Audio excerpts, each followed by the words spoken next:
Grinder ஓடிக்கிட்டே இருக்குது, அதனால தான் ஆஃப் பண்ணிவிட்டு வீடியோ எடுத்தேன்.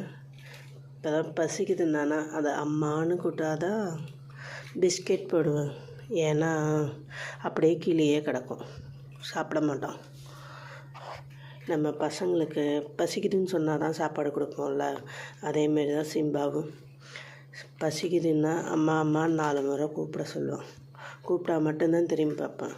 இல்லைன்னு வச்சிங்களேன், இந்த இப்போ 2 பிஸ்கெட் போட்டிருக்கால, இது அப்படியே விட்டு போயிடுவான். நல்லா இது ரைஸு தோசை இதெல்லாம் போடுறோன்னு வச்சுங்க, சாப்பிட மாட்டோம், அப்படியே போட்டு போயிடுவோம். குழந்தைங்க எப்படி வேஸ்ட் பண்ணுதோ அதேமாரி தான் சிம்பாவும் பண்ணுவோம். பாருங்களேன், நைட்டு தோசை போட்டேன், சாதா தோசை தான் போட்டேன், அது சாப்பிடவே இல்லை. அதனால தான் சாப்பிட்டுட்டுருக்கு. அதான் நல்லா பசி எடுத்தால் மட்டும்தான் அதேமாரி செய்யணும். இதை பாருங்கள், தடவரது அவள் கால் கீழே தான் பிஸ்கெட் இருக்கும், ஆனால் அதுக்கு தெரியல.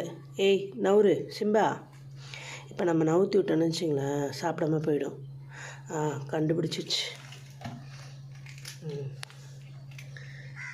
வேஸ்ட் பண்ணுவோம் ஃபுட்டை, அதுக்கு தான் ஓரமாக போட்டு விடுவேன்.